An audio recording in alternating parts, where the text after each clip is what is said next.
Pratarnamami tamasa param arkavarnam purnam sanatana padam purushottamam yasmin idam jagad ashesham asheshamurtau rajvam bhujangam iva pratibhasitam vai.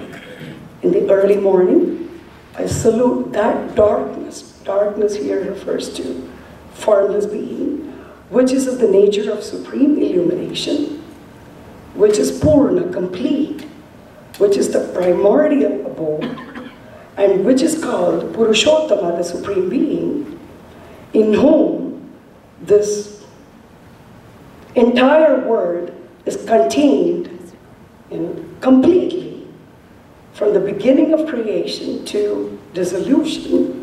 And this endless world, this unlimited world, the illusory world, appears like a snake over the road. And there is an Indian proverb that says, when a noble person visits town, it rains. And it's pouring today in torrents.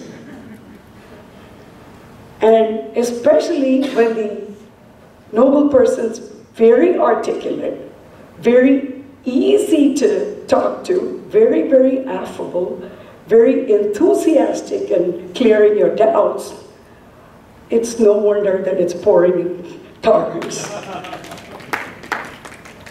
And for the sake of those of you who weren't here yesterday, I'm going to pretty much repeat what I said yesterday, in the form of introduction to Swamiji. And, we've recorded the lectures from yesterday, so when you get time, please, watch them. And the lectures yesterday were they were wonderful. The lecture in the morning and the meditation session in the evening, both of them were very, very illuminating. And I particularly enjoyed the Q&A session. I've got to be honest, I enjoyed the answers a whole lot more than the questions themselves, but the questions were very important in order to elucidate, in order to elicit such brilliant answers from Swamiji, which showed only a glimpse of the gamut of his knowledge. You're going to see another glimpse of the gamut of his knowledge today in the form of this intense lecture. So let's all be very, very attentive. And Swamiji's lectures, the more I listen to Swamiji's lectures, the more I'm getting hooked on. I bet I'm not alone in that feeling. Sure. Okay. Yeah, so Swamiji joined the Ramakrishna Order at Ramakrishna Mission Vidyapith, Deoghar, Jharkhand in 1994. Since then, he has served the Ramakrishna Mission in various capacities, including Vice Principal of the Deoghar Vidyapith Higher Secondary School, Principal of the Sikshana Mandira Teachers Training College at Belur Math, and as the first Registrar of the Ramakrishna Mission Vivekananda University at Belur Math. Currently, he serves as the Vice Chair, Assistant Head of Ramakrishna Math and Mission in their Hollywood branch. Swamiji holds a degree in business management, very versatile person, from the Xavier Institute of Management, Bhubaneshwar, and he told me that that's where he grew up, So his interests are in the field of spirituality, philosophy, management, science, and education. And this thing that I got from internet seems to have left out a very important thing. He seems to be a psychologist as well. He's so well read in psychology as well, both Eastern and Western. True to the motto of Sri Ramakrishna Mission, Atmano Mokshatham Jagat Hitaya. I love that motto. That's why I keep on repeating it. For one's own salvation and for the world. That, shows the altruistic purpose of this whole institution. So Swamiji is here to guide us on, he guided us on how to lead a purposeful life yesterday. And today, he's going to tell us how Taittiriya Upanishad defines God. Thank you.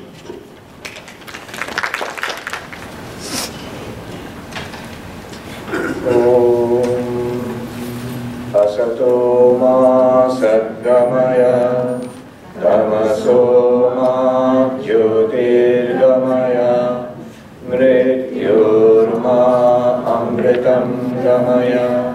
Om Shanti Shanti Shanti. Om Sthapakaya cha dharmasya sarvadharma swarupine avatara varisthaya Ramakrishnaya te namaha. Jananim saradam devim Ramakrishnam jagadgurum padapadme tayos litva pranamami muhurmuhu. Namah Shri Yatirajaya Vivekananda Swamine Satchit Sukha Swarupaya Swamine Tapaharine.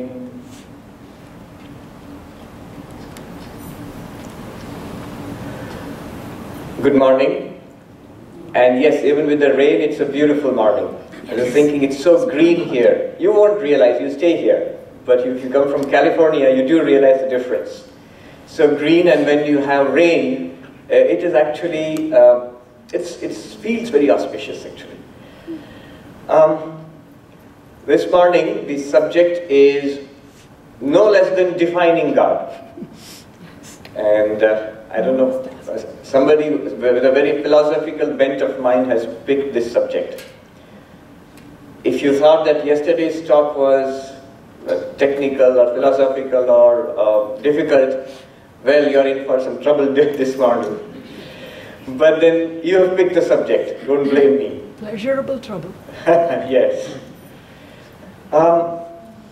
Vedanta, the philosophy of Vedanta is actually, it's based on the Vedas, the most ancient scriptures, the core scriptures of the Hindus. They are the most ancient religious, spiritual documents available to humanity, dating back to at least 4,000 to 5,000 years. And the philosophical portions are found in a portion called the Upanishads. These Upanishads are part of the Vedas. So the philosophy of the Vedas is found in the Upanishads. Another name for these Upanishads taken together is Jnana Kanda, the knowledge portion of the Vedas. Now I say the core scriptures of the Hindus, but as a little boy asked me once, Swami, the Christians read the Bible and the Muslims read the Quran, but most Hindus do not read the Vedas or the Upanishads. So how do you call them the core scriptures of the Hindus? Well, I said, do you read the Gita? I said, yes, most of us do read the Gita. Well, the Gita is a summary of the Upanishads. What we find in the Upanishads is summarized and retold, as it were, by Krishna to Arjuna in the Bhagavad Gita. And so if you read the Gita, you are actually reading the essence of the Upanishads.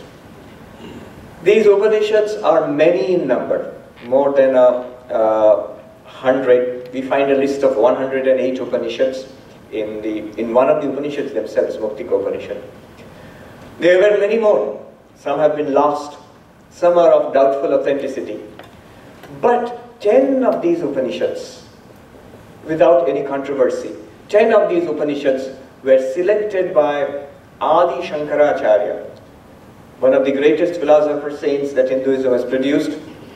1400 years ago, he selected these 10 Upanishads to write his magnificent commentaries called Bhashyam. So these 10 Upanishads, primarily, all the Upanishads are included in Vedanta, but primarily the 10 Upanishads with the commentaries written by Shankaracharya form the basis of one of the schools of Vedanta. Vedanta has many schools. I know of at least 10 major schools. But one of them, the most prominent probably and maybe very well known, is the non-dualistic school, the school of Advaita Vedanta. So the basis of Advaita Vedanta, if we want to understand Advaita Vedanta, if you want to read the core texts are the 10 Upanishads with the commentaries by Shankaracharya. And yes, they are all in Sanskrit, but that shouldn't put you off, because now there are beautiful translations, accurate, beautiful, authentic translations in various languages, including English. There are a number of English translations available. Among these 10 Upanishads, we have the Taittiriya Upanishad, among these 10 major Upanishads which Shankaracharya wrote commentaries on. Major and minor is an arbitrary distinction. Those ones Shankaracharya selected for writing commentaries, we are calling them major, and the other ones minor. But among them, the Taittiriya Upanishad. This Taittiriya Upanishad has 3 chapters, and in the second chapter, it's called the Brahmananda Valli, the chapter on the bliss of Brahman. And Shankaracharya's commentary there is really good, it's magnificent. In fact, the tradition goes, among all the Upanishad commentaries, the commentary on the Taittiriya Upanishad was the first that Shankaracharya wrote among all the commentaries. One of Shankaracharya's disciples, Sureshwar Acharya, he wrote a sub-commentary. That means there is the Upanishad, Taittiriya Upanishad, Shankaracharya's commentary on that, which explains the Taittiriya Upanishad, and a sub-commentary called a Vartika, which explains Shankaracharya's commentary. So, a commentary on a commentary, if you will. What I'm going to say today is based on of course, the Taittiriya Upanishad and Shankaracharya's commentary, and also this sub-commentary, Sureshwar Acharya's Vartika. We will deal with only one sentence, just one sentence of the Upanishad today. And Shankaracharya has written a few pages, densely argued pages in Sanskrit in his commentary, and Sureshwar Acharya has written 250 verses on this little section of the Taittiriya Upanishad, on this paragraph where the one sentence is contained. This contains the best possible definition of God that I have found in all my reading of the sacred literatures of the East and the West. The most profound definition of God that I have come across is here. That's what we will discuss. You see, when you are interested in religion, whether you are a believer, or if you are a non-believer, even an atheist, if you're going to repudiate religion, you must define what you are not believing in. So definition of God is of interest to everybody. When we hear about God, definitely we get this question: what is God? What are they talking about? If you're a religious person, you want to know what God is. Children ask this question. We all come across little children, students asking the question, what is God? Can you define God? And then you'll have arguments about the existence of God. I think in every religion, in every place, you must have gotten into one of these arguments sometime or the other. So when you're arguing about something, definitely you would want to know what is it that you're arguing about. And it's a coffee table discussion topic, God and definition of God, whether it's theism or atheism. So it's a perennial question, and it has been a question since the very beginning of human civilization. The best definition I've come across is here, one which we will take up today. Somebody said, you cannot define God. It's a cliche almost, that God is not definable. If you define God, it's no longer God. Well, that is not wrong, that's correct. You cannot actually define God. And today we will understand why you cannot actually define God, to what extent you can define God, and why you cannot define God, and what lies beyond that definition. That also we'll understand. Why can we not define God? We'll get a very precise understanding. But you have to be ready for some technicalities. And you have to follow me. You have to follow me carefully. When we were kids, we used to read these Tintin comics. I don't know if they're popular in USA. Tintin comics. And in one of those comics, I remember Professor Calculus is explaining a nuclear reaction in a nuclear reactor. And Tintin and Captain Haddock and the Thompson twins are following him, behind him. And he's explaining a chain reaction, and then he looks back at them and says, "Are you following me?" And Captain Haddock was right behind him, he said, with a scowl, who was not at all understanding what's going on. He replies with a scowl, "Of course, I'm right behind you." So you must follow what the Upanishad is saying and what the commentaries are saying, but not in the sense Captain Haddock said. Let's walk through this together. The reason is, it's very closely argued. You will see it's like a geometrical proof. It's a bit like Spinoza in his ethics. So he makes it a very mathematical presentation, you know. So similarly, this is exactly like that. It unfolds like a flower, step by step. So we will see that. And we must walk together. The Taittiriya Upanishad second chapter opens with a profound statement, a single short statement. It says, "Brahma vidatnoti param." The knower of Brahman attains the highest.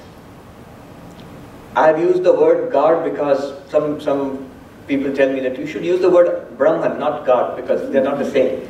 But the closest that we can come to is God. And God is something that is, people use this word, everybody uses this word. That's why I use the word defining God. Brahman is the name used for God in Vedanta. And it's a common name for God in Hinduism. Brahman. So what is Brahman? That's what we're going to define. What is God? And the Upanishad, the second chapter, begins with this statement. The knower of Brahman attains the highest. Now when you say the knower of Brahman attains the highest, immediately three questions come to our mind. First of all, what is Brahman? Second, how do I know Brahman? And third, what do you mean by the highest? What is the highest?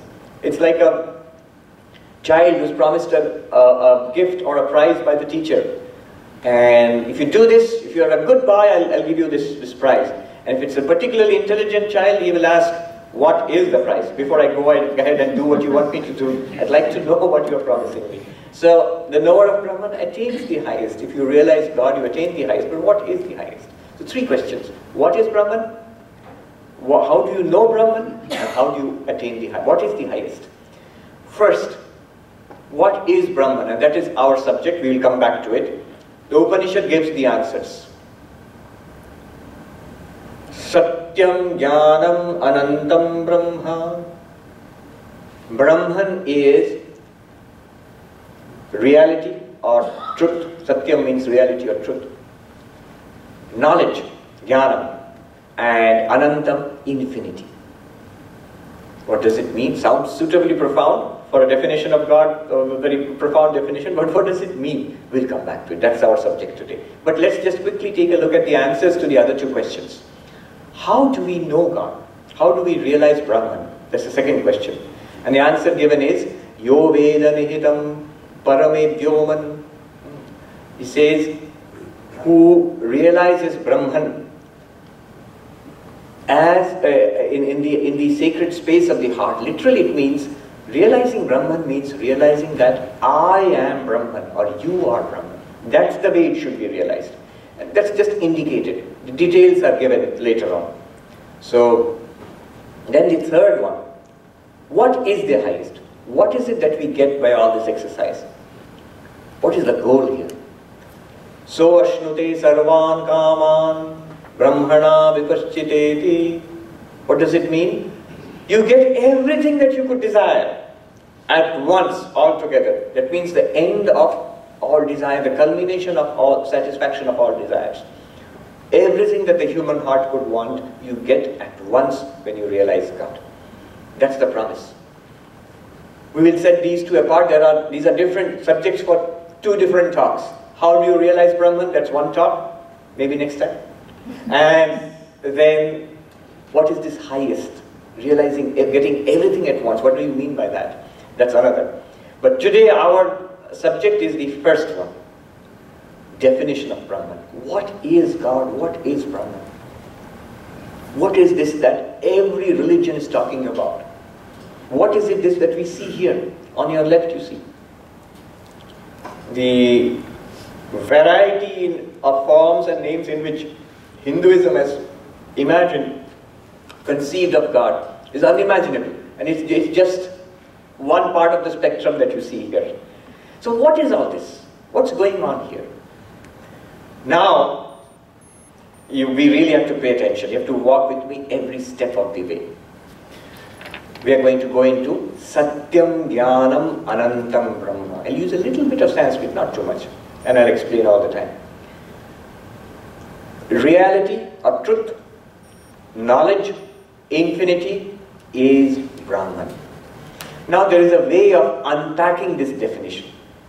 This definition is like, as I say sometimes, like a zip file. In computer, you want to compress information, you pack it into a file. It's called a zip file. Now when you want to use this information, you cannot use it directly, you have to unpack it. Similarly, a tremendous amount of thinking has gone into this little definition. Satyam Jnanam Anantam Brahma. An aside before we unpack it. Definitions in Vedanta are of two types. One is called an incidental definition and one is called an essential definition. Sanskrit, Tatastha Lakshana, Swarupa Lakshana. Tatastha Lakshana, Swarupa Lakshana. Incidental definition and essential definition. What do you mean by that? The incidental definition is using something which is not directly connected to what you want to define, just to indicate it. Example, very simple. You want to point out your apartment to your friend and you say, well, the apartment on which the crow is sitting is mine. So many apartments are there exactly alike. Now which one is yours? The one on which the crow is sitting is mine. Now the crow has nothing to do with the apartment. It's not part of the apartment. It just happens to be sitting there at that moment. But it's useful to point out the apartment with the help of the crow. After that the crow may fly away. Hopefully it will. But it has served its purpose. Now your friend knows which one is your apartment. Without the crow also.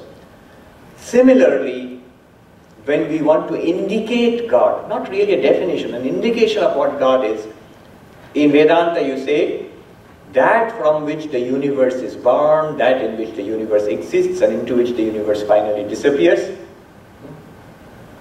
In Sanskrit, Asya Jagata Janma Sthiti Bhanga Yasmat Tad Brahma. This world, its creation, existence and ultimate disappearance is in that which is God. And this is actually a definition of God in all theistic religions. Every religion considers God to be the creator of this universe. In the Brahma Sutras, the definition of Brahman is Janmadhyasya Yataha. That from which the universe is created, in which it exists and into which it finally disappears. That is God. Now here, the universe is like a crow and God is like the apartment. The universe is actually not essential to God. God's essence is not defined by creation of the universe, but it is indicated. Because we are familiar with this universe, it is used to indicate God. And that is what is done in all in every religion. But only thing is, in most of the religious approaches, that's as far as they will go. There is no further way. They cannot go any further.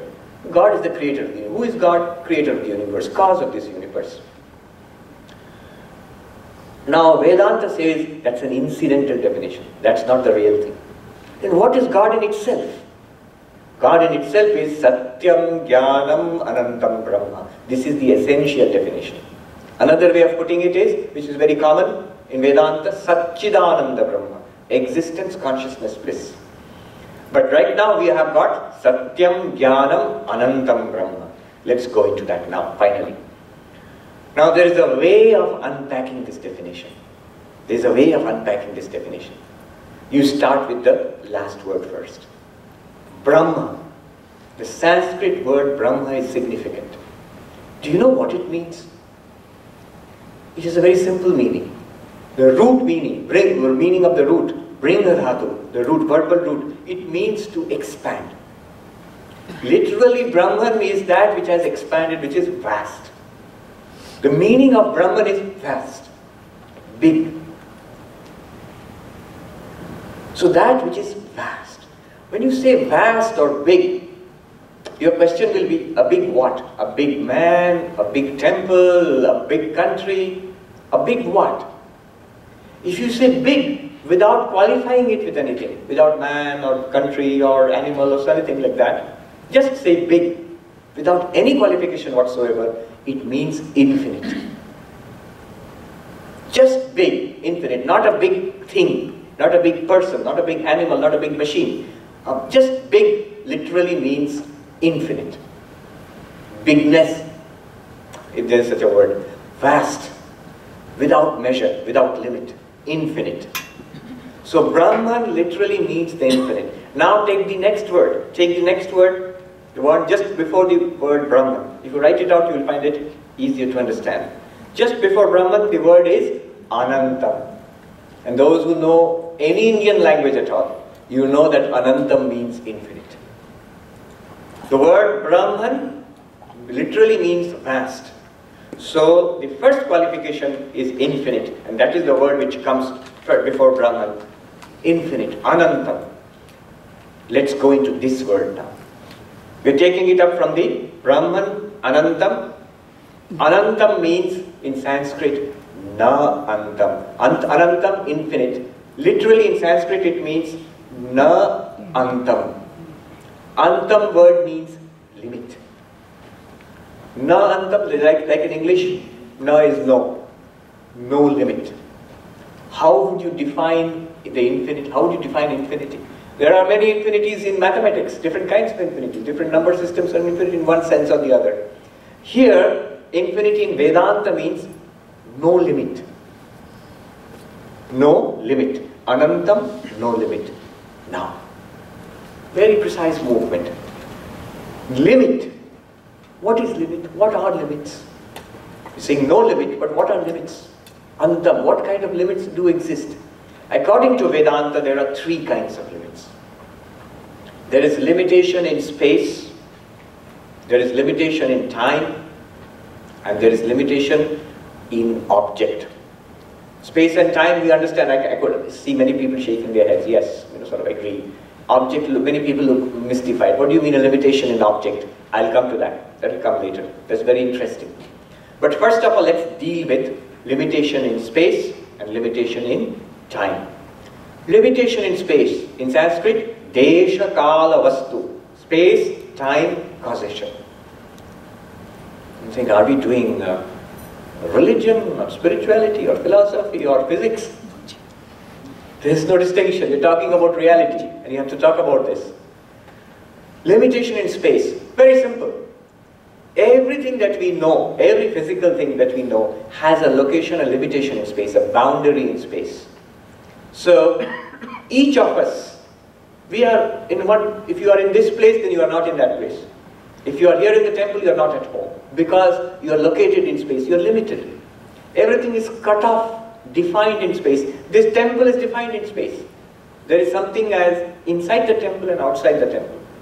It's a cut off, a limitation in space. The city of Augusta has a definition in space. Inside and outside. There is a limitation in space. The United States is also limited in space. There is a place called the northern border where Canada starts and the United States comes to an end. There is a place in the southern border where Mexico starts and the United States comes to an end. So there is a limitation in space. On this side the Atlantic, on that side the Pacific Ocean. Limitation in space. This is called Desha Paricheda. Limitation in space in Sanskrit. In Sanskrit, Desha Paricheda. Now what did we say? What is Brahman? Remember, we are defining Brahman. Don't get lost in what all this. We are defining Brahman. What is Brahman? Na Antam. No limit. If there is no limit in space, think about something which has no limit in space. What will happen to it? What will happen to it? It will be omnipresent. It will be omnipresent. Omnipresent. Everywhere. Limitation in space means it's here and not there. No limitation in space, simple. It's everywhere. Omnipresent. So Brahman, if there is such a thing, In the course of this definition, first we'll define what Brahman is, and after that you will say, oh, wow, this is wonderful, but does it really exist? Such a wonderful concept. And then this definition will actually point out to us where to look for Brahman, how to identify Brahman. It will point it out to us. That's the incredible, thrilling thing about this definition. After this, you will not only know how to define God, but you will know exactly what God is, where it is, and how to find it. That's the thrilling thing about this definition, to some extent. I'm not guaranteeing that after this, when you walk out, you'll all be enlightened person, Buddhas. But you'll get a fairly good idea of what Vedanta means. Limitation in space. If there is no limitation in space, it is omnipresent. Brahman, defined as having no limitation in space, is omnipresent. There is no space where Brahman is not. Wherever space is, Brahman must be there, because Brahman is not limited in space. Okay, this is one. The corollary is Brahman is omnipresent. The second one, another type of limitation is time limitation. Kala paricheda.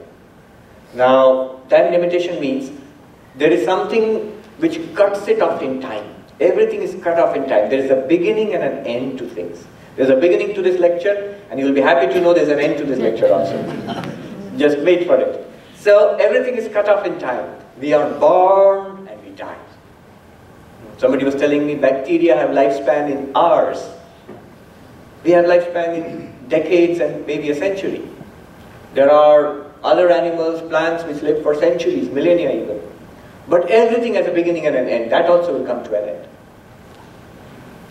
The famous story, the Buddhist monk who visited the kingdom of a king, and the king was very worried, and he asked the monk that, give me some advice, I have so many problems. My son, the prince, is worthless, he's not paying attention to his studies, not getting ready, who will take over this kingdom? And my ministers are incompetent, and the enemy is threatening an attack, and there is a famine and a drought in the kingdom, so many problems. And the bhikshu said, O king, this too shall pass. So any king thought, what kind of advice is this? Anyway, years passed, a decade passed, and that wandering monk, the Buddhist monk, was wandering through that kingdom again. And he came to the court of the king, and the king, who was much older by that time, received him with all smiles. Venerable sir, you are right. It passed. Things are much better now. There was heavy rainfall and good crops. The drought has gone. The enemy situation has receded. It's been resolved. The ministers have been replaced. And the prince has come up wonderfully. He's a nice young man now, well qualified and ready to take over the kingdom. And the bhikshu, no change in his expression. He said, O king, this too shall pass. So, there's a saying, the difference between a pessimist, an optimist, and a realist. So, the pessimist is the one who sees a dark tunnel. That's all. The optimist is the one who sees the light at the end of the tunnel. And the realist is the one who sees the dark tunnel, the light at the end of the tunnel, and the next dark tunnel ahead. Everything is limited in time. There is a beginning and an end to everything in life. Everything comes and goes. Most of our sorrow is we want good things to be eternal. What we like, we want them to hold on to them. People, relationships, body, health, the economy. We want to hold on to that particular state. It will not be slipping out of our fingers every moment.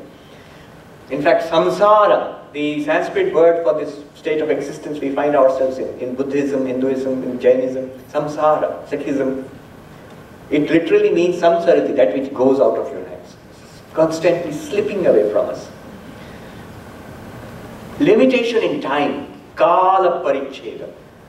So there is a beginning and an end to everything. There's a Swami Chinmayananda of XIMB Mission, you must have heard of him. So, some of you may have even attended his talks.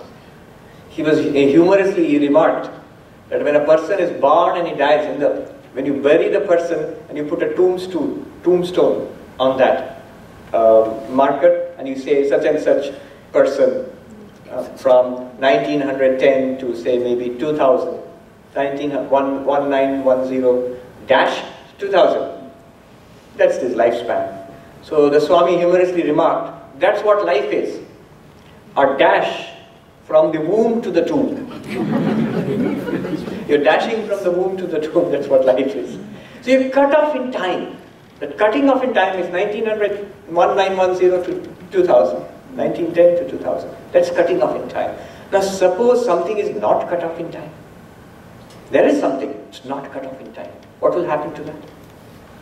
It will become eternal, correct, very simple, logical. Everything that is temporal, transient is cut off in time. If it's not cut off in time, there was no time when it did not exist. There will be no time when it will not exist. Then it becomes eternal. No limitation in time. Brahman has na antam anantam, no limitation in time. Therefore Brahman is eternal. We have already got two corollaries, two things we have derived. One is Brahman is omnipresent and Brahman is eternal. Now we come to the third kind of limitation. This takes some understanding, but once you get it, it's fun. Object limitation. In Sanskrit, vastu paricheda. Object limitation works this way. If you identify this as a podium, then this is not the stage. An object is something and not anything else. It's not a stage, not a human being, not a cat, not a temple, not a planet. It's a podium. A chalk, piece of chalk. I'm using it because usually I teach in a classroom situation. The chalk is not a duster. A duster is not a student. Every object is what it is and not anything else. That's how we define objects. It's called the law of identity. A is A. Which means A is not B, C, D, E, F, nothing else. It's A. The moment you define as an object as this, it automatically means you're excluding everything else in the universe from it. As this and nothing else. If you are Mr. So-and-so, Mr. X, then you are not Mr. Y, Mr. Z, no, nothing else. Everybody else in the universe, in the planet, the 6 billion other people are excluded. You are only that unique individual, nobody else. That's called vastu paricheda, object limitation, where you identify an object as this and nothing else. Other things may be similar. They may belong to the same species. They may belong to the same set.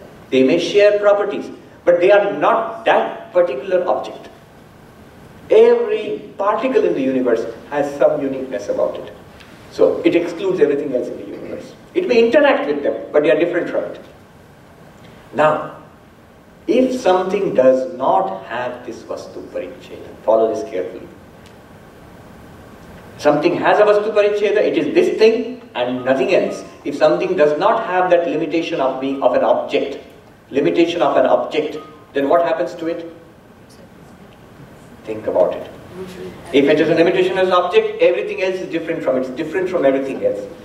If it does not have the limitation of an object, it becomes everything. Yes, there is nothing different from it.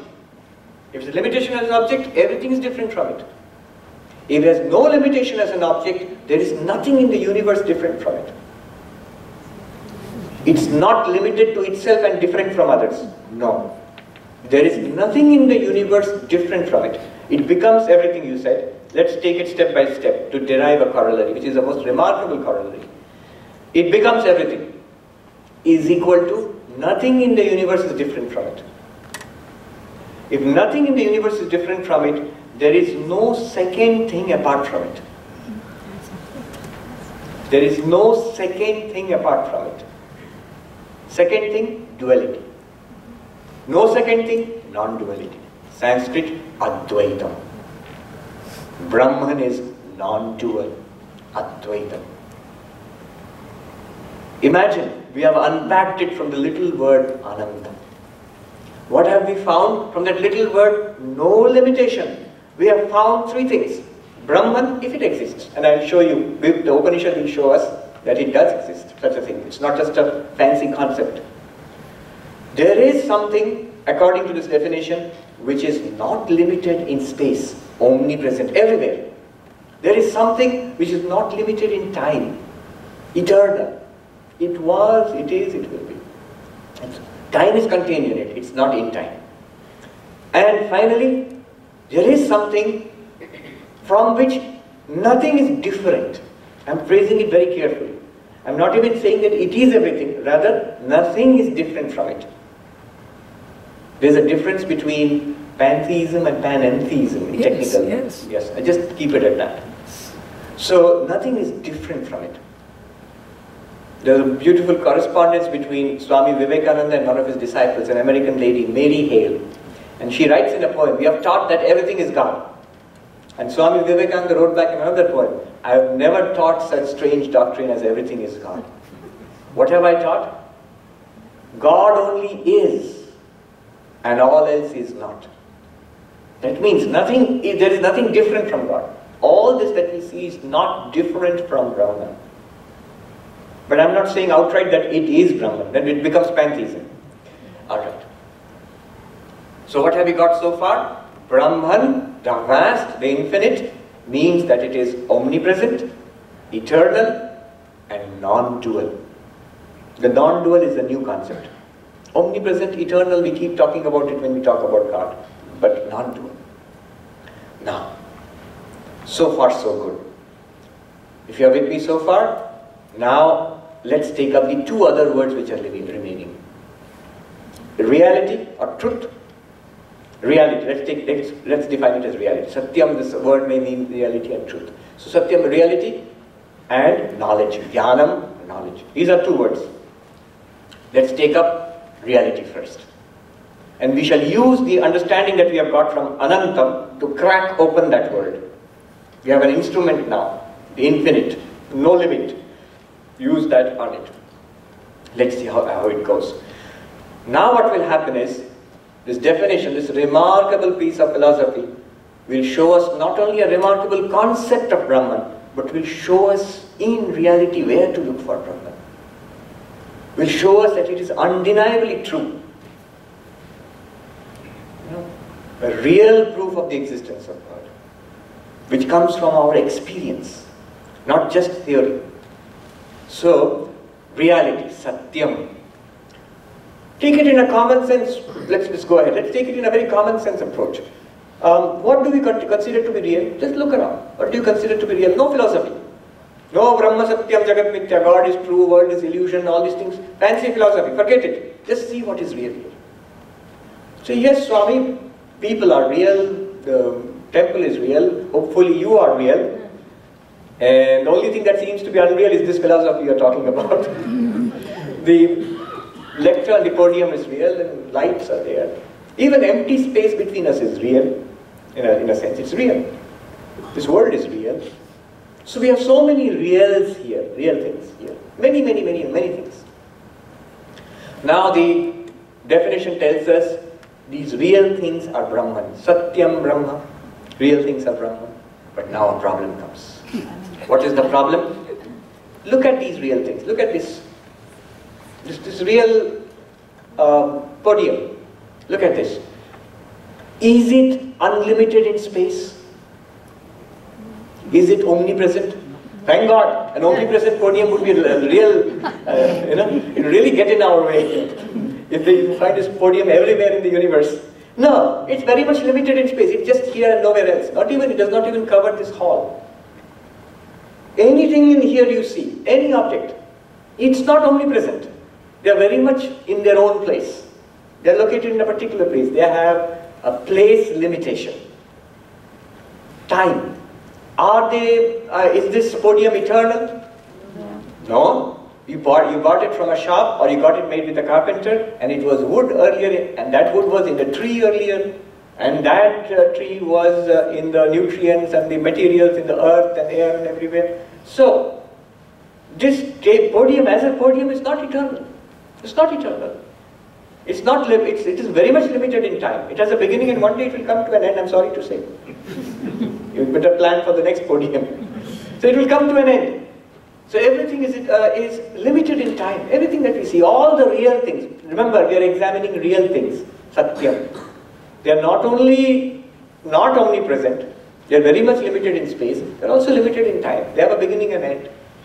And object limitation, very much so. Each object is firmly limited. This podium is not the microphone. The microphone is not the Swami. The Swami is not the stage. They are all different from each other. None of them are identified with all objects. They are all clearly different from each other. And that's how we live this life. Things are different. Now you have two terms which are contradicting each other.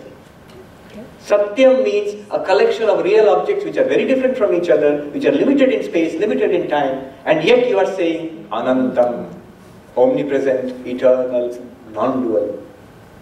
Two terms which are in direct contradiction with each other. Do you see the problem? If you see the problem, you will see the solution. If you don't see the problem, solution makes no sense. The problem is, in the same definition of Brahman, it says Brahman is Satyam, Brahman is Anantam. But all that we know as Satyam is not Anantam. All that we know as the real, none of it is unlimited, infinite.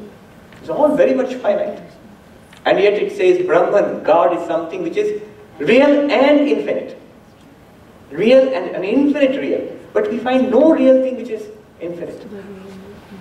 Now, there is only two ways out. One is, the Upanishads are crazy, meaningless, nonsense. Or, there is some meaning which we must find out. Why are they doing this?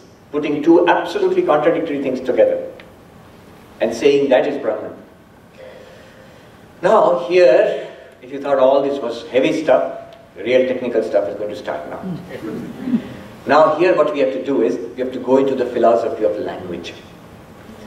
What are we going to do? When we get meaning out of something, the first thing is to take the obvious meaning. When somebody says something to you, real. What's the obvious meaning? This is real, this is real, this is real. Take the obvious meaning. If that doesn't work, then the philosophy of language tells us, take the implied meaning. Take a secondary meaning. Some other meaning which works. So you take a secondary meaning or implied meaning. In Sanskrit, this is called lakshana. Lakshana. Taking a secondary meaning. Why? The direct meaning, the primary meaning doesn't work. The primary meaning is this podium, real things. They don't fit with infinite. It doesn't work. Then you take a lakshana. Lakshyarth, implied meaning, artha meaning. So implied meaning. What is the implied meaning of real? What implied meaning of real will work with infinite? Will match infinite. That's what we're going to look for. Now there are different ways of taking an implied meaning. I will not go into all that. But you know, we always use it. An implied meaning. For example, let me give you an example. I bought a mango. Where would you buy a mango in US? In Costco? No. Trader Joe's. Trader Joe's, yes. I bought a mango at Trader Joe's and I ate the mango. Now you see, this is a common usage. We use it all the time. But here you will see we have moved from the direct meaning of the word mango to the implied meaning. What does it mean? When I bought the mango, I bought the whole mango. When I say I ate the mango, we all understand. I didn't eat the seed, I didn't eat the peel, I just ate the flesh of the mango. When we say I ate the mango, everybody understands. Have you noticed how subtly and smoothly we have moved from direct meaning? Mango means the whole fruit. And when I say ate the mango, I mean I ate only the flesh of the mango. How easily I moved from direct meaning to implied meaning, and we all understand. We keep doing this. The Ganges is a river from the Himalayas to the Bay of Bengal. I took a bath in the Ganges. Did I take a bath from the Himalayas to Bay of Bengal? No. I just took a dip in the river near the monastery. So I moved from the direct meaning, Ganges, the direct meaning, the river from the Himalayas to the Bay of Bengal. Implied meaning, that little place where I took a dip. So I moved from the direct meaning to implied meaning. Now here we have to move to the implied meaning. How do we do that? Let's see. Look at all these things which we experience as real. Now feel this carefully, more than intellectually, feel it carefully. The commentator says, whenever we experience real things, whenever we experience anything, we see something, hear something, smell something, touch something, think of all these things which we experience as real. When I experience a podium, I'll say I am experiencing seeing a podium. I am experiencing a podium. The commentator Shankaracharya says, there is something more than that which you are experiencing. It's not one thing which you are experiencing. The experience of a thing is a compound of two things. What are the two things? I say, I experience a podium. Are you experiencing an existing podium or a non-existent podium? Existing podium. I experience a microphone. Are you seeing an existing microphone or non-existing microphone? Existing microphone. I see a man, a woman, existing or non-existing? Existing, of course. If they're non-existing, I wouldn't see them. Now the commentator points out that everything that we see as existing. Podium exists, microphone exists, man exists, woman exists, hall exists, the city of Augusta exists, the skies exist. So you are having an experience of the thing and its existence. We never separate the two. We never think about it that way. The commentator says, start thinking that way. So, podium is, man is, woman is, city is. If you write it down, you will find podium, microphone, man, woman, city, earth. They're all different from each other. But one thing is common in all of them. Is, exists. Now we are not making a theoretical distinction here. We can actually feel this. We actually have a feeling of being. The only modern philosopher who has dealt with this question is a German philosopher, Martin Heidegger. He raised the question of what is it to exist? Why does anything exist at all? And a new book which has come out very recently, if you want to read a very fun book without all of the heavy philosophical intricacies. And Martin Heidegger is very heavy. A little bit I've read is too, it's almost incomprehensible. But a new book which is very interesting, Why Does the World Exist? By Jim Holt, H-O-L-T. So he's a journalist, science writer. He goes out and meets scientists, mathematicians, religious people, spiritual people, philosophers, people from literature, and asks this question, what is existence? And he gets lots of answers. So it's a very interesting book. It's a nice tour. But existence in itself is something we feel all the time. We feel our own existence. We feel that we exist. First we exist, and then I am a man or a woman, I am young or old, I am happy or sad, spiritual or non-spiritual, all that comes later. But first my existence. Existence precedes anything else. Now Shankaracharya says, here's the magic. You see, the things themselves, microphone, podium, man, woman, they're all subject to the limitations of space, time, object. They're limited in space, they're limited in time, and they're all different from each other, limited as objects. But existence, think about it in an abstract way. Existence itself is not limited in space. Think about it. Here is a podium, there is a chair, there is existence here, there is existence there. Podium exists, so existence. Chair exists, existence. Swami, but there is nothing in between. In between, what is there? Space. Space exists or not? It does. If there is no space, the chair and the podium would be together. Space exists. A vacuum also exists. Even the most abstract thing, in some abstract sense, the most abstract mathematical conception, most abstract poetical construction, exists, otherwise you wouldn't think about it. So there is existence, a feeling of being associated with whatever we do. And that feeling of being, that existence, is not limited in space. You know how Advaitins, the non-dualists, think about this universe? We think, here is a table which exists, here is a man who exists, and here is a stage which exists. The non-dualist says, existence, imagine existence to be an ocean. A wave in the ocean of existence is this podium, another wave in the ocean of existence is this man, another wave in the ocean of existence is this stage. Waves in the ocean of existence are planets and stars and galaxies and atoms and quarks and superstrings and whatever. There are waves in the ocean of existence. Try to think about it. You can actually try it now. This exists, what you are saying? Yes. This exists as long as we are perceiving that it exists. When we are not there, this existence also gone. Okay, I'll come back to that. We'll come back to that. Hold the question, we'll see. But it's interesting, what you are saying is true. but we'll come to that.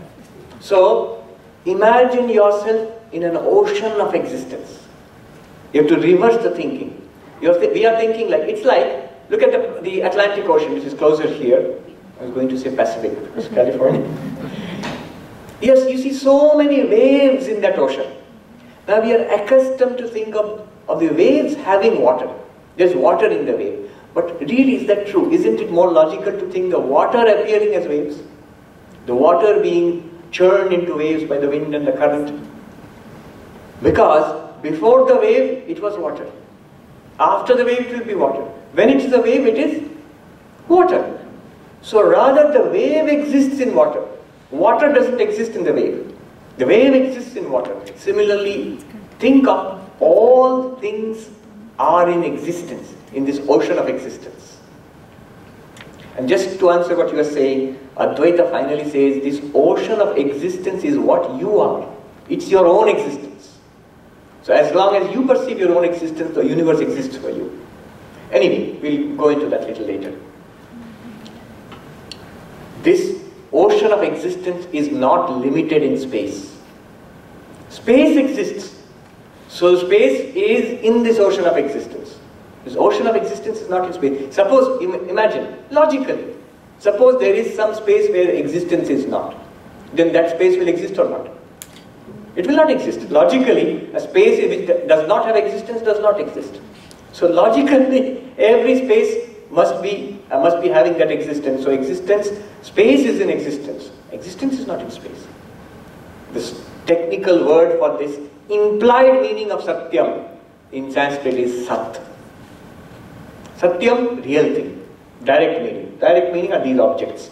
Implied meaning is pure existence, the ocean of existence called Sat. Just being itself.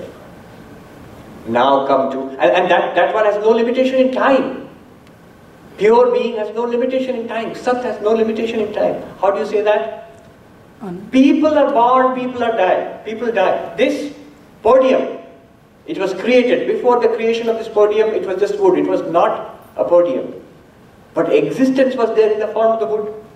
Now the existence is there in the form of the podium. One day the podium will be destroyed. It will be broken maybe. And existence will be there as the broken podium exists. And suppose I pound it into powder. Powder exists. Pound it into atoms and quarks and atoms exist. Suppose you go to the dissolution of the entire universe. Nothing is there, everything is destroyed. Shankaracharya discusses all this. You want a detailed discussion of this? Bhagavad Gita, 2nd chapter, 16th verse. Na sato vidyate bhavo, na bhavo vidyate sata. Shankaracharya has a long commentary discussing every possible.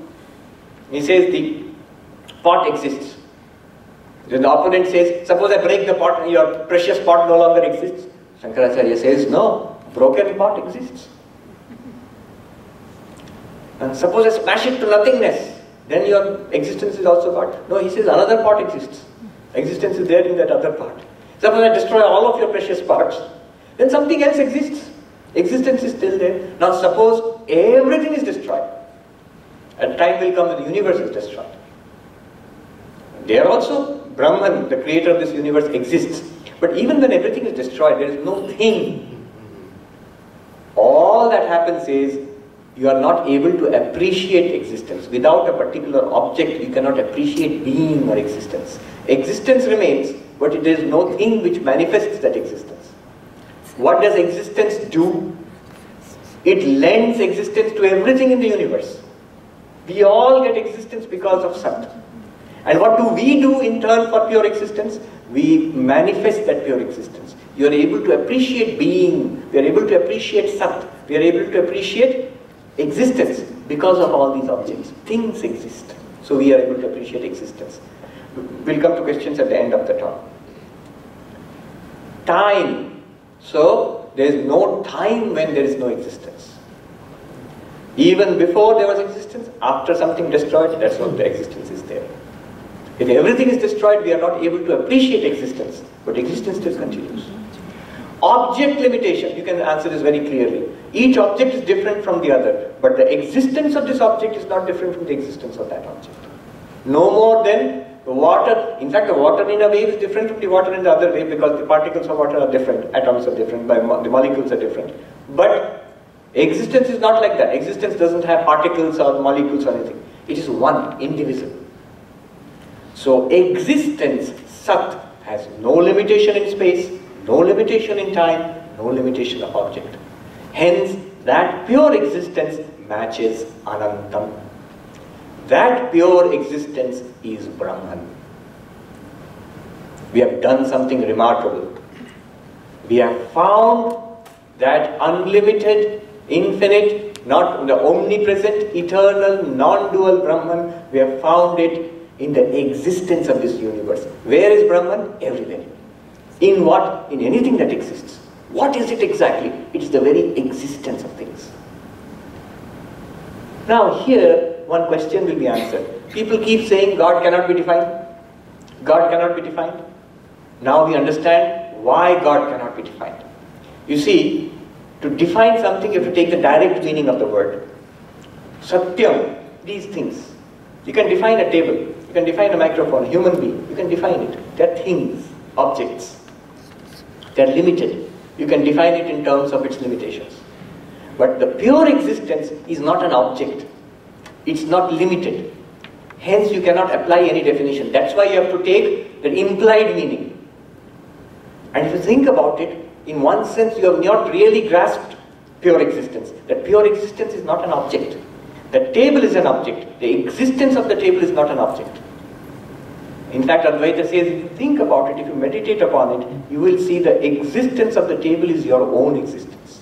It's this very subject itself which lends existence to the table. Now we are really going deep into it, but I'll just give hints. You can feel it if you really think about it. Anything in the universe which seems to be existing, you will see the existence itself is your own existence. What do I mean by that? It's only when we feel our existence, we feel the existence of other things. I exist, therefore it lends existence to the universe. You don't make the names and forms, but you give the existence to everything. Now come to knowledge. This I will leave as an assignment to you, but you can do some homework, but I'll quickly guide you through the process, what you have to do. Jnanam Brahma, knowledge is Brahman. Knowledge means knowledge doesn't mean what you get from books. Any kind of awareness, any kind of conscious experience which we are having, that is Brahman according to the Taittiriya Upanishad. If you're seeing something, this experience of seeing is Brahman. If you're hearing something, you're hearing my voice, this experience is Brahman. If you remember something, that conscious experience, that's also knowledge, that's Brahman. If you understand something, if you do not understand something, both are Brahman, because they're all Jnanam Brahma, knowledge is Brahman. But then the problem immediately arises, same problem. Each experience, each bit of knowledge which we have, isn't it limited in space? You have some knowledge which I do not have. One mind has some knowledge which the other mind does not have. It's limited in space, in that sense. It's limited in time. In fact, more than objects, all our conscious experiences keep coming and going very fast. We have thousands of bits of knowledge in this every day. Definitely not infinite in time, not eternal. No knowledge is eternal. So, knowledge keeps coming and going. And object limitation, of course, each knowledge is different from something else. If you hear something that's different from something else you hear, you hear something that's different from what you see, they're all different from each other. Every bit of knowledge is different from each other. So it does not satisfy Anantam. Same problem which we had with Satyam. Same problem we have with Jnanam, knowledge. Now what you have to do, you have to take the implied meaning, the secondary meaning. You have to find something in common to all our knowledge. Something common to all our conscious experience, which is not limited in space, which is not limited in time, which is not limited by the different experiences we are having, object. What is that common thing? Let me just give the answer to you. Consciousness. Every bit of conscious experience has, by definition, consciousness itself as common. Each experience, the name and form of the experiences are different. Something is you're seeing, hearing, smelling, touching, thinking, remembering, feeling. They're all different from each other. But what is different are the names and forms. The consciousness continues. It's like a light which illumines many things here. Whatever is on the stage will be illumined by that light. A dozen things, the actors and actresses in a theatrical performance, the stage, the furniture on the stage, everything will be illuminated by the same light. Those things are different from each other, but the light which illumines them is the same. In the same way, the conscious experiences we have are all different from each other. Differ in time, differ in space, differ in object. But the consciousness is common to all of them. And this consciousness is not consciousness of a particular thing. It's pure consciousness. Consciousness in itself. That is the implied meaning. That is the implied meaning. And that implied meaning, you will see, it fits with Anantam, not limited. That pure consciousness is omnipresent. Omnipresent in what sense? It's present in every episode of knowledge. By definition. You can see it's a fact, it's not theory. And it's present at all times. Whenever, whatever knowledge we have, the knowledge will come and go. Consciousness is constant and unchanging. It's a subject in itself.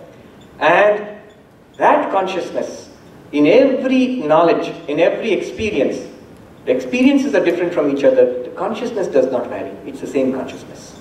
So it's an omnipresent, eternal, non-dual consciousness. That is Brahman. The technical name for this, the common name for this is Jnanam. Jnanam means any kind of experience, knowledge. Technical name for this is Chit, pure consciousness. Sat, Chit, Anantam. From Satyam, Jnanam, Anantam, Brahma, we have come to pure being, pure consciousness is Brahman. Is infinity, is Brahman. Infinite, pure being, pure consciousness is Brahman. Where is it? Better question to ask is where is it not? When is it? Better question to ask is when is it not? What is it? Better question to ask is what is it not?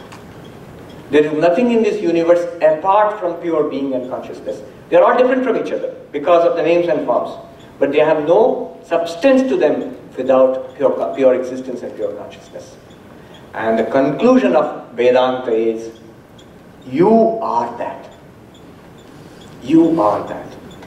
This universe is a series of names and forms appearing on the ground of pure consciousness and being. That's why the universe is said to be, use terms like false, illusion, appearance. And the reality is this ground of pure consciousness, pure being. Which you are actually, which I am, which all of us are. This is the final understanding of God, Brahman, in Vedanta. In non-dual Vedanta, Advaita Vedanta. The God of religion. What is the God of religion? Because this is not objective. You cannot grasp it objectively. Whatever you think about is an object. Whatever you see is an object. But that which thinks and sees, that which gives existence to those objects, is this pure being and pure consciousness. Because it is difficult, it's extremely abstract. The Hindus evolved a series of technologies, you may say, names and forms which you can see to your left. They are very much objective. But the names and forms are objective. What they represent is that Satyam, Jnanam, Anantam, Brahma. Which one? Any of them. Any of them. They just represent the glory of that Satyam, Jnanam. They are symbolic. We all keep saying that the images are symbolic. Images are not God. The stone, the metal, or the wood is not God. We see in Bengal, where I come from, every year we have the worship of the Divine Mother in an image. And with great reverence, millions of Bengalis worship the Divine Mother Durga in an image. And after 5 days, they happily toss the image into the river. But if the image was God, why would you toss it into the river? So it is understood that images or names and forms, that's why in the Abrahamic religions you find a commandment against worshipping images. That's correct. You shall not worship a graven image as God, because that is not God. God is that which is not objective. No object in fact is God. The pure subject, which is indistinguishable from pure existence, pure consciousness, is Brahman. So this explains the image worship. This explains the concept of God in religion. This pure subject, difficult to grasp, difficult to conceive of, is now objectified as God. Yehovah, Allah, Saguna Brahman, Ishvara, Bhagavan, Durga, Kali, Vishnu, whatever. Multifarious conceptions of God. This is the God of religion. Was one more aside and I'll be finished. Then we can take questions. Recently I came across a book which I mentioned yesterday. God as Being, Consciousness, Bliss. Written by a Christian theologian. David Bentley Hart is a theologian of the Eastern Orthodox Church. He says the highest conception of God that we can find is pure existence, pure consciousness, pure bliss. We have not talked about pure bliss today. We'll keep that for a blissful subject for a different topic. So pure existence, consciousness, bliss is the highest conception of God that we can find. And he says clearly it is the Sat Chit Ananda of Hinduism. He mentions of Vedanta. But he also says we have got this conception in Christianity, in Islam, in Judaism. This idea is there. God as the ground of being. God as knowledge itself. God as joy itself. So it's not appreciated in these traditions as it is a commonplace thing in Hinduism, but he says it's there. So he's written a whole book about it. God as existed, God as being, consciousness, bliss. And he has separate chapters. And the names of the chapters he uses the Sanskrit words. Sat, Chit, Ananda. So this is a new area of investigation in the interfaith movement, the conception of God. And you find this in the Taittiriya Upanishad. Satyam, Jnanam, Anantam, Brahma. Now, we'll do a little meditation. Some of you are already meditating, but we'll do a little meditation based on what we have studied. A few minutes. You will feel good, you'll see. Relax and sit on the chair, put your hands on your lap as you are comfortable. Sit straight but not rigid. Listen to my voice.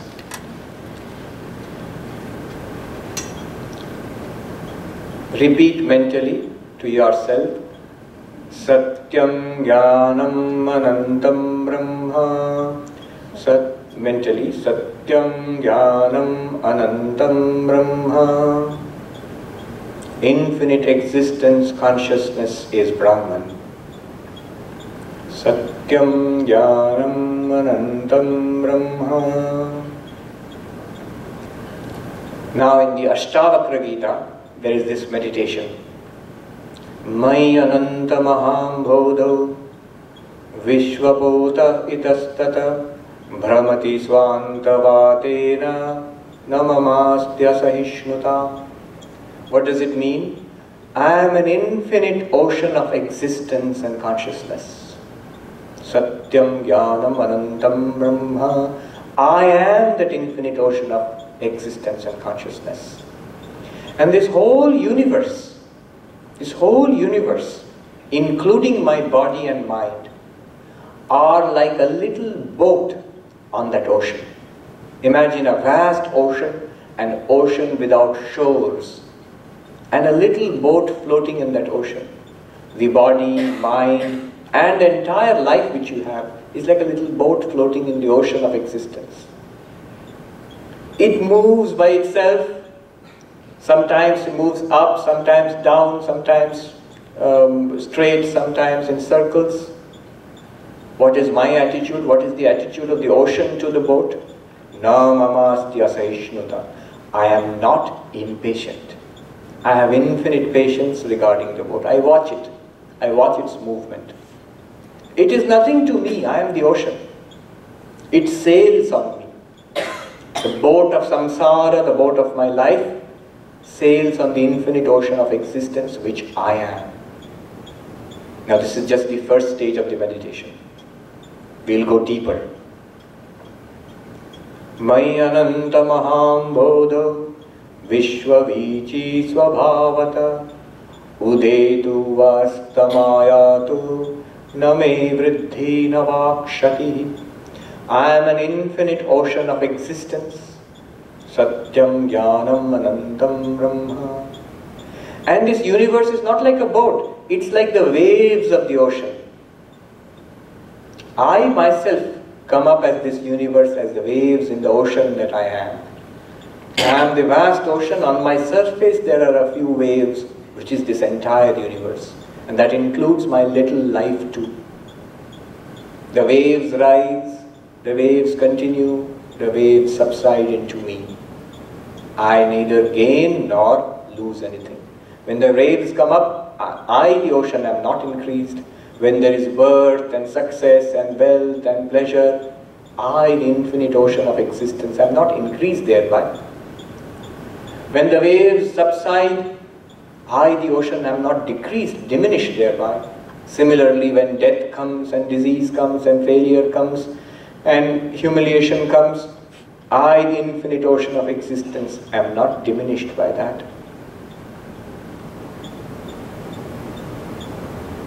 Now the final level, we go even deeper. Mai ananta mahambodho vishwam nama vikalpana ati shanto nirakara etadevaham. I am the infinite ocean of existence. No more are there any waves. The universe is a figment of imagination. Imagination in this infinite ocean of existence, consciousness. Then what am I? Ati Shanta, eternally peaceful. Satyam Jnanam Anantam Brahma. Ati Shanta, Nirvikara, without any change, infinite existence and consciousness. Etadevaham astita. This is how I exist, forever, eternally. Time and space and the universe are figments of imagination in this infinite ocean of existence and consciousness, which I am. Satyam Jnanam Anantam Brahma.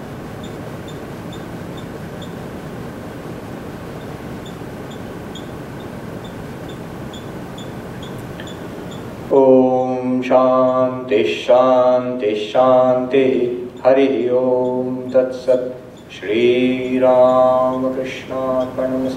You may open your eyes slowly.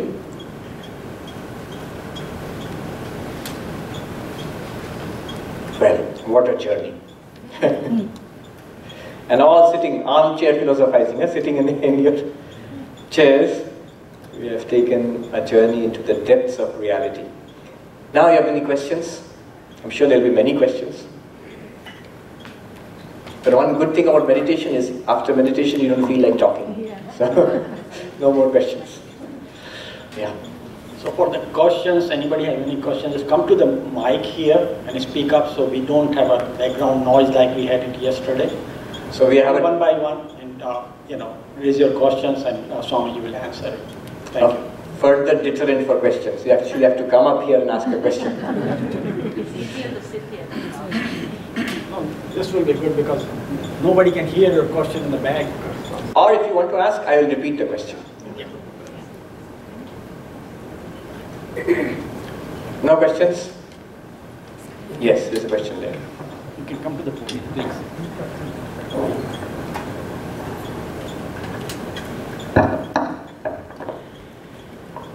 Swamiji, when Swami described 5 major anatmas: profession, possession, family, body and mind. After retirement, profession is gone, possession is kind of slowing down, Yes. but remaining 3 are strong. Yes. And how to get rid of those? Okay.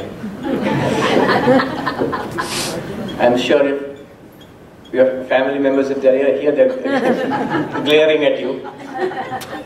Here's something to learn.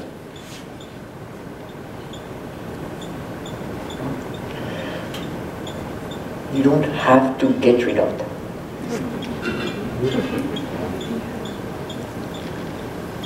Does the ocean have to get rid of the waves? No. Makes no difference to the ocean. The ocean doesn't feel that the waves will go, then only I will be a peaceful ocean. I am the ocean all the time. Water, whether it is in a peaceful ocean, waveless lake, or in waves, it's the same water. So Ramakrishna used to say, the snake in motion and the snake coiled up is the same snake. What we have to do then? What do we have to do? You have to recognize Brahman in everything.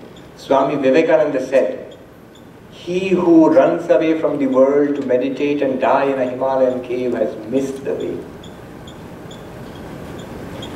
He who plunges headlong into the luxuries, the foolishness and the vanities of the world too has missed the way.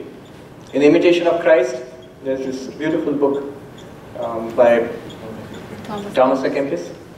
Begins with the quotation biblical, vanity of vanities, all is vanity. You try to catch hold of the world as it is, miss the way. You run away from the world, you have missed the way. You catch hold of the world, you have missed the way. Then what is the way? It is to find Brahman in the world. Swami Vivekananda says to defy the world. Where you are, what you are, try to see Brahman there. How will I see? What we are doing now?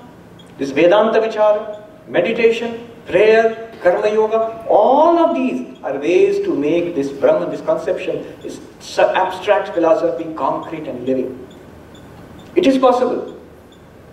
When will you find water in the ocean? When all the waves have subsided? You see, whenever there is, whatever, whether there are waves or not, you say the reality of the wave is water. If you say the reality of the wave is water, so you make people think that okay, reality means somewhere deep, profound, abstract. So you have to go deep within the wave to find water. What nonsense! It is water. Water is not a thing which is found inside a wave. It is water. It has to be recognized. Look at this. This is a table, or this is a podium. I say, look at the podium. You say, yes, Swami, we're looking at the podium. I say, look at wood. Look at wood. Yes, Swami, we're looking at wood. What did you have to do? Did you have to destroy the podium to get wood? No. It is, in Sanskrit they say, drishti. Karana drishti, karya drishti. The causal point of view and the effect point of view. We are only taking the effect point of view with the world. Things, people, relationships, money, good, bad, they are true at that level. At the fundamental level, they are all non-different. Vastu paricheda shunya, non-different from Brahman. That we have to understand. Everybody in the family then, husband, wife, children, grandchildren, those who are nice to you, those who are not nice to you, without regard for any of that, it is Brahman. It's pure existence, pure consciousness, with name and form. So nice name and form, not so nice name and form. Nice behavior, not so nice behavior. Our attention is fixed on the appearance, name, form. Something pleasing, nice. Looks pleasing, or something tastes nice, or somebody behaves nicely, it's nice. I like it. Something tastes unpleasant, looks unpleasant, behaves badly with us, not nice. Though it is the same reality. Brahman Advaita says, in both cases, it is the same reality. That is why you see the great mystics of different religions. One thing you will notice, they have love for everybody. For them, the high and mighty and the lowly are one and the same. Absolutely same. Because why? Are they by force trying to say, no, I must be same to everybody? Not by force. They see the sameness everywhere. They see the divinity. They see their God everywhere. A devotee sees God everywhere. In Advaita, there is no contradiction with either family or possession or transactions with the world or profession. No contradiction. Where did Krishna teach Advaita to Arjuna? In the battlefield, in the midst of the battlefield of life. He does not say, oh Arjuna, after retirement only you can practice this Advaita. Arjuna said that, I will retire, I will not fight this battle. Voluntary retirement. And golden parachute or something they call it, golden handshake. Krishna says, no golden handshake for you. You have to do this, but you can find Advaita right here. Alright, so that's the answer. That way it will never come. Let all the waves in the ocean cease, then I will find peace. It will never cease. But you recognize the water in the wave. It may be a tsunami wave, it may be a bubble. It's the same water. It may be pleasant, it may be unpleasant. We must at some stage in spiritual life overcome this pleasant and unpleasant business. Happiness and sadness business. Good and bad business. Go deep within, it is the same reality. Right now. This philosophy is not dry philosophy. I was saying yesterday, in India, the name for philosophy is darshan. You go to any university philosophy department, there's a darshan vibhag, philosophy department. The darshan word means seeing, experience. So it's theory, but also experience. It's not just thinking. There's a difference. Whenever we teach Western philosophy to students in India, we say, look at the word philosophia, love of wisdom. It means thinking. You must distinguish it from Indian philosophy. There always will be a question, how do I apply it in my life and how does it transform my life? In Western philosophy also, the greatest of philosophers intended it to be not just an academic exercise. It's also meant to transform your life. So, transformation of life is brought about by it. What life? You don't have to change life to transform it. As it is, right now, take a look. And you have to live it. To live this philosophy. Yes. Yes. And you started out with no limitation in space. Yes. And then you mentioned no limitation, like the object limitation. No, limitation in time. Time, but then And the then third object one was limitation. object limitation. Yeah. So if there is no limitation in space, isn't it redundant to then talk about object limitation?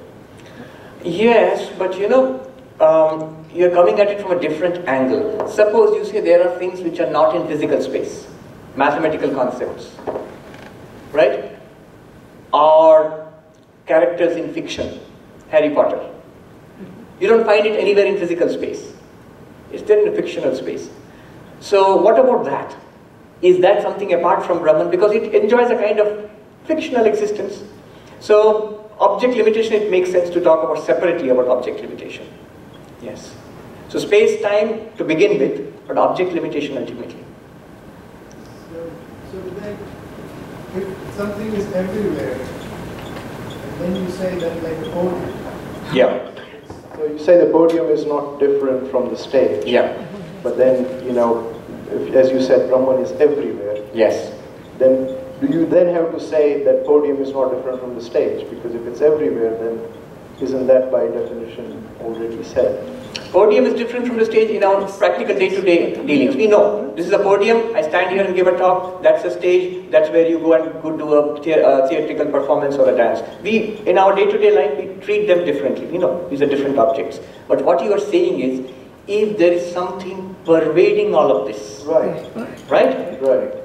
if it is in and through all of this, right? So is it the same? No, it's still not the same. It could be something like space or energy, or today they're talking about superstrings. So that runs through everything, right? And yet the things are in some sense different from them also. They are emergent. And superstrings themselves may be different from each other. Quarks, each quark is actually different from each other. There is something in philosophy called a type token difference. Things may all be of the same type, but each individual, you have a crate of Coca-Cola cans. So they are all the same in what sense? They are all the same in, they are all Coca-Cola cans. They are one type. But each can is different. You can drink one and not drink the other. In the same way, everything can be quarks maybe. So there are quarks everywhere in this universe. But yet you can still make sense to say one thing is different from the other, because the quarks are themselves different from each other. And the quarks in this one are different from the quarks in that one. But there is one thing from which nothing is different, no object limitation. It still makes sense to have that. There was a question here. Is omniscience not essential to defining Brahman or God according to Vedanta? Good question, good question. Normally when we say God, we say omnipotent, omniscient, omnipresent. But here you will see I have given only omnipresent, but I have not given omnipotent and omniscient. Think about it. Here is an important distinction between the Brahman, now I have to use the technical word of Advaita Vedanta, Nirguna Brahman, the attributeless, ultimate, absolute ground of all being. There it makes no sense to talk about omniscience. Because no word of God is God. Yeah. And not only that, omniscience means something or some consciousness which knows everything. That's omniscience. That's how we understand God. But Brahman, there is nothing apart from it to know. And it's not a mind in our common way of looking at it. It's the very basis or reality of the mind, the very consciousness of the mind. Omniscient in Vedanta is applied to Saguna Brahman. I am being technical, I am sorry. Nirguna Brahman and Saguna Brahman. The ultimate absolute, there it doesn't make sense to talk about omniscience. Because what is it there for it to know? It's non-dual, it's not different from anything. There's nothing apart from it for it to know. Omnipotent, it does not make sense for us to say that the Nirguna, the ultimate absolute is omnipotent, all-powerful. Who needs power? I'll say something shocking. Who needs power? Only the weak need power. Powerful by definition means weak. There is something that you want to accomplish, you need the power to do that. If you have nothing to accomplish, everything is accomplished. The absolute, there is nothing to accomplish. There is no action possible in the absolute. There is no end to reach. There is no goal to reach in the absolute. It does not need power.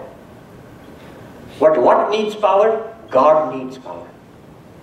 To do what? To create the universe, to control the universe, to ultimately dissolve the universe. Creator of the universe, creator of the world, we say God is almighty. But the words used in every religion, God is almighty. Almighty means can do everything, which means there is a field for doing things. So it is that absolute Brahman, in technical terms in Vedanta, with the power of Maya, who is called God in Hinduism, in Vedanta. So all of these are Saguna Brahman. All the forms of God you find in Hinduism, they are one common thing. They are Saguna Brahman. They are God, literally. Saguna Brahman, God, Brahman with qualities. Nirguna Brahman, Brahman beyond qualities. What we talked about today, Satyam Jnanam Anantam Brahma, is Nirguna Brahman. The ultimate. I said essential, we started with that essential definition of God and the incidental definition of God. Incidental definition of God gives you Saguna Brahman, gives you God, basically, creator of the universe. The essential definition of God gives you the very heart of reality. Of the reality of God, the reality of yourself, the reality of this universe. That is Nirguna Brahman. There it makes no sense to talk about omniscience and omnipotence. But yes, omniscience, Sarva-Shaktiman, Sarvajna, omniscience, omnipotence, you talk about it. Whenever you chant the names of God, you will see these names come up. Another difference. I said again and again, you are that Satyam Jnanam Anantam Brahma. God is also that Satyam Jnanam Anantam Brahma. This universe is also that Satyam Jnanam Anantam Brahma. We are that infinite knowledge and existence. But we are not Saguna Brahman. When we are individual beings, as limited human beings, we are not God. People say you make a misunderstand Advaita. Are you claiming to be God? Exactly. We are not God in the theistic sense.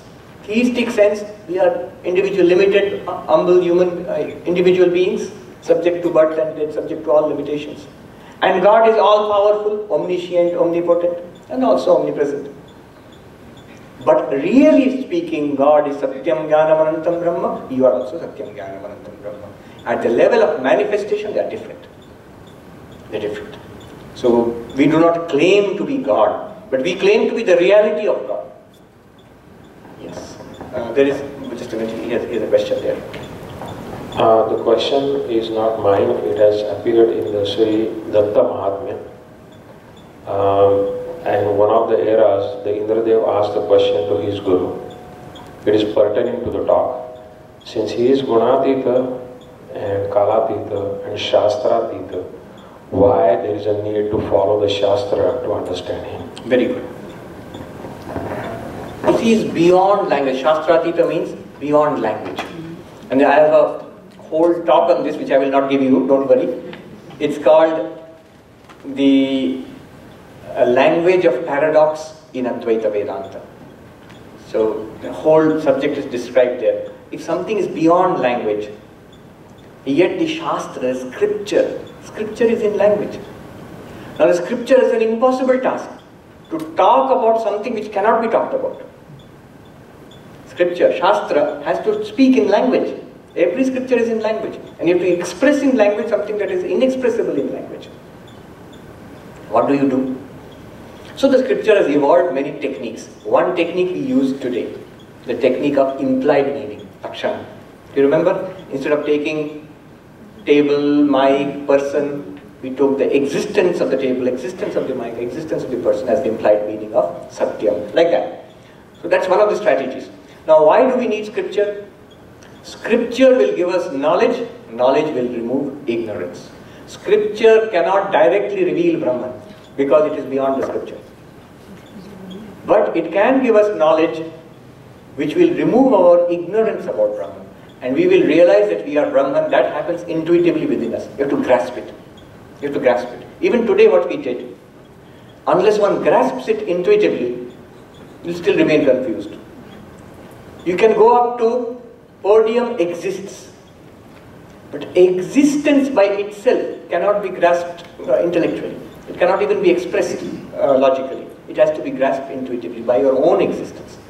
It is possible, this thing is possible only because you are that. Your very essence is that. If that were an object, which something we cannot speak about, you would never understand it. But because your own reality, our own reality is the Satyam Jnanam Anantam Brahma, the scripture can indicate it and leave it to us to grasp it. So that is the essence of the scripture. 2000 years ago, in the state of Andhra Pradesh in India, there was one of the greatest philosophers who ever lived in East and West, Nagarjuna.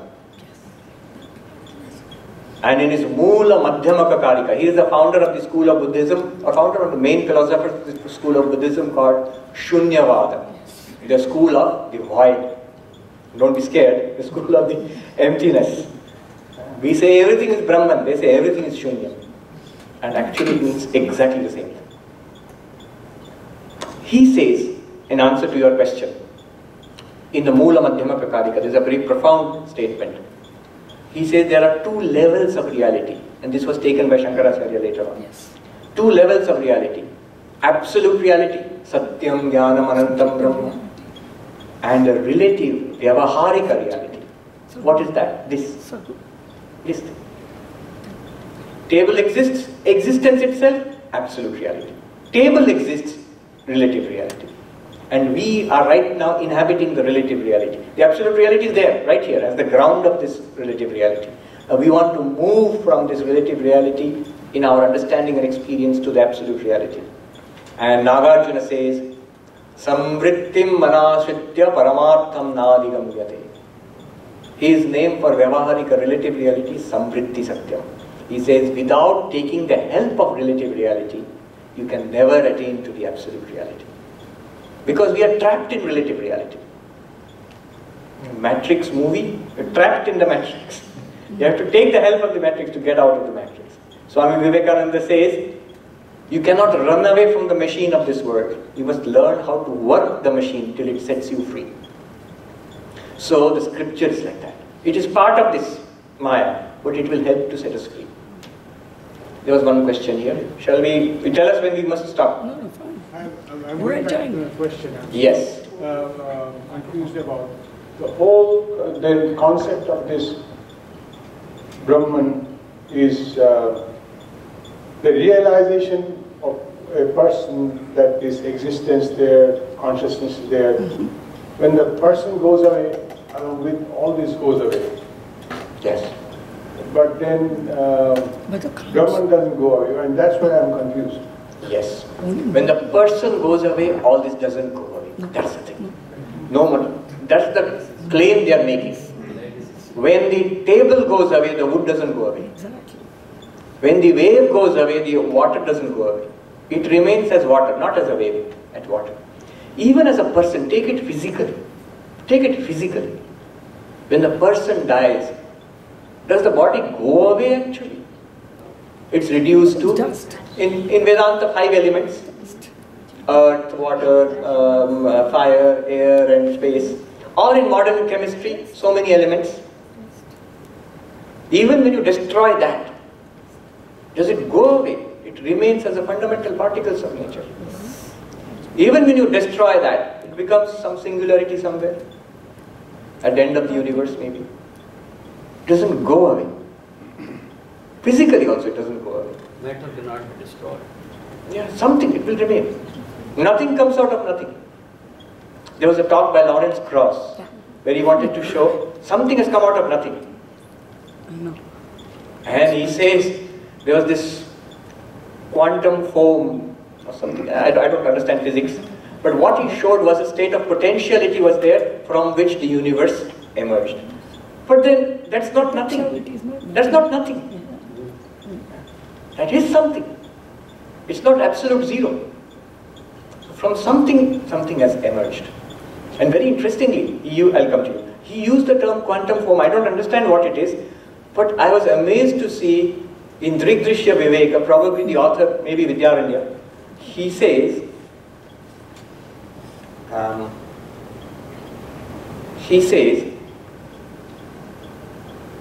Brahman is like an ocean, and what we experience as the world is like the foam on top of the waves of this ocean. He uses almost the same language. It's incredible.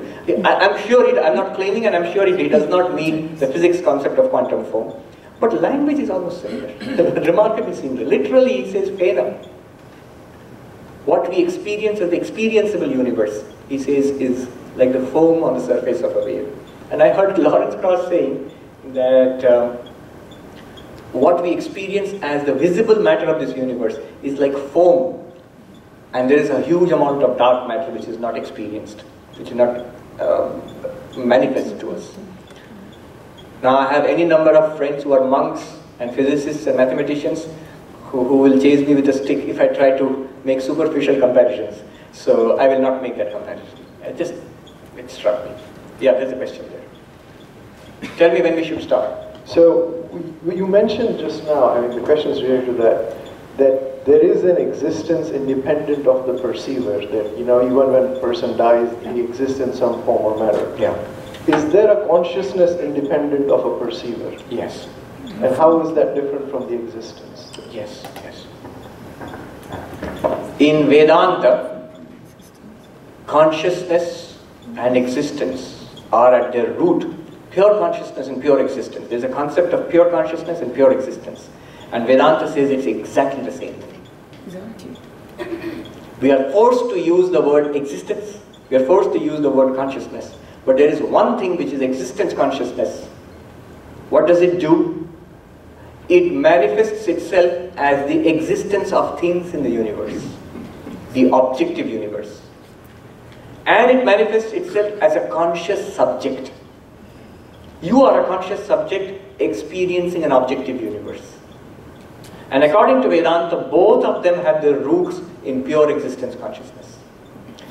In yourself, in ourselves, when we look at ourselves internally, we find two things. We exist and we are conscious. So existence and consciousness are two things we find manifest within ourselves. We are beings, existing beings, and we are conscious beings. And in the world, objective world, I'll tell you something very interesting. You may seem surprised. We do not experience consciousness. We experience only the existence of things. You'll immediately say, why? We're seeing so many conscious beings. Are you really seeing consciousness? You're seeing their bodies. You're seeing their behavior. You're hearing their speech. And you predict that just as I have consciousness within me, these people also have consciousness within them. But you don't experience the consciousness directly. In Western philosophy, there's this whole subject of the problem of other minds. How do we know that other people have minds? They may be zombies. It's actually a serious problem. They discuss, how do we know? We know only the behavior of other people. Advaita Vedanta says that we experience object. We experience the existence of things or the objects. And consciousness we experience only within ourselves. Each of us experiences consciousness directly as the subject. And both the subject and object are nothing but that one existence consciousness. At the root, existence and consciousness are not two different things. You see, this is a huge difference from the modern, right now the accepted scientific paradigm. The accepted scientific paradigm now is matter and energy are fundamental. And they have somehow come up into this universe with planets and stars and nebulae and galaxies. And on this planet, complex forms of matter have evolved into life somehow. And the life has evolved into ever more complex forms. an evolved nervous system and a brain. And in the higher animals, and including us, this brain produces something called consciousness. And we become conscious knowers, subjects. This is the modern scientific paradigm. I was speaking to Sean Carroll last week. He is a physicist in Caltech, and he's written a new book, The Big Picture. He's an atheist, and we're discussing, we went to the book signing of his book, and he gave me a copy, and he's a very interesting person, very, very sweet and very nice. And I and another monk had gone, and he looked at us and said that I am an atheist, and my friend, the other monk, said, but we are not. And Sean Carroll said, that's perfectly fine. We talked, and he gave me a copy of the book. But see, the whole idea is, he says, I do not deny the need for meaning, the question of meaning, because the charge against materialistic view of the universe is it's a meaningless universe. So he says, I do not deny the need for meaning. We create our own meaning, but there is no meaning in the universe. It comes to the same thing, that there is no meaning in this universe, there is no meaning in this physical body. Meaning is something which is generated from consciousness, which is an epiphenomenon, a kind of byproduct of natural processes. This is the understanding we have got so far. Advaita Vedanta, we have to be very clear, has an entirely different view. They take consciousness as the fundamental thing. And matter and space and time and nature all emerging from consciousness. Existence consciousness appearing as this universe. So in that case, should I, if you put a little bit of matter into the CERN, the super collider particle collider under Geneva, and will we get a little bit of consciousness finally at the end of it? Never. You will never get it. You will get only matter and energy. It's like we are having a dream. Suppose you have a dream, and you see people and a river and skies and things are happening. You are also walking near the river. Everything you can see. Now somebody comes and tells you, you are having a dream. This is all your mind. And if you say, if I dig in this earth, if I go deep into that river, if I pluck the leaves from the plant, will I get any mind out of it? No, you will not. Because mind is not a thing in that dream. It's the very ground of that dream. It's from where the dream has emerged. Similarly, consciousness existence is the very ground of this universe in which an objective universe and we subjective knowers have emerged, and we are interacting with the objective universe. Swami Vivekananda puts it very nicely in his poem, Song of the Sannyasi. He says, one only exists. It appears as nature, so. Object, subject. And this game starts.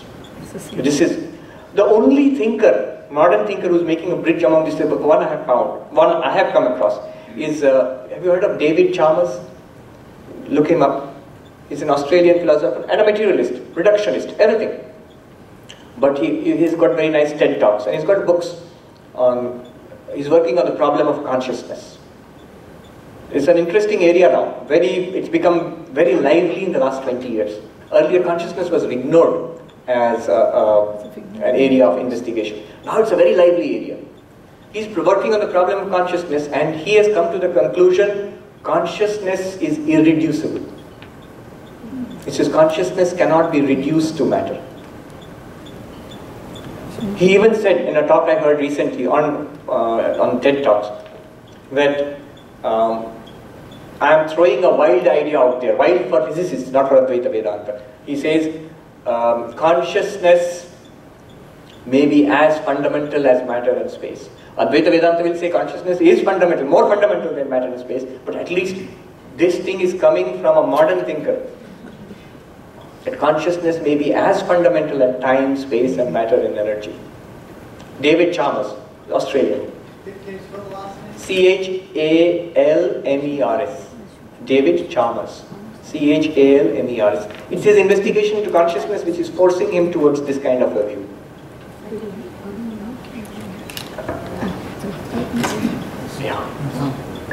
Yeah, you have explained the existence and then the things very, very well, very clearly. And then also space limitation. So my question will be, is that the Shankaracharya or Upanishads anywhere, they clearly define what is a transformation or what is a deformation, and now previous question used the irreducibility. So these words, not irreducibility, I don't want to mix with my question.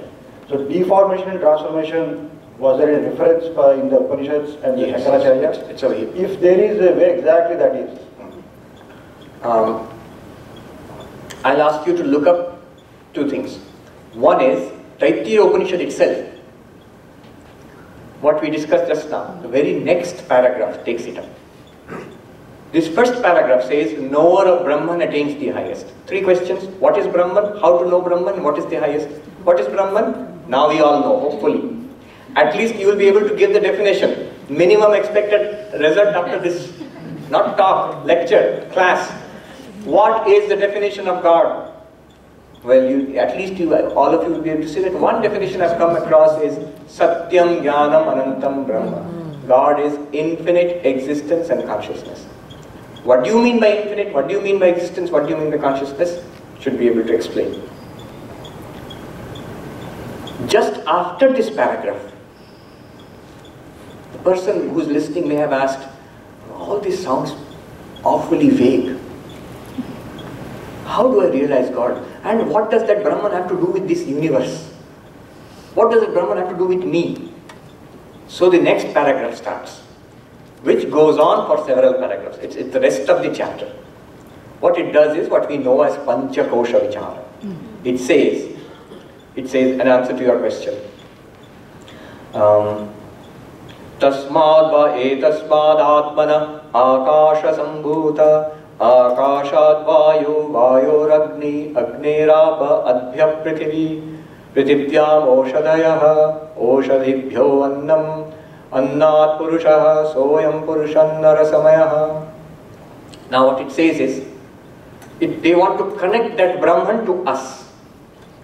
What they are saying is, from that Brahman, which is also Atman, the essence, first evolved space.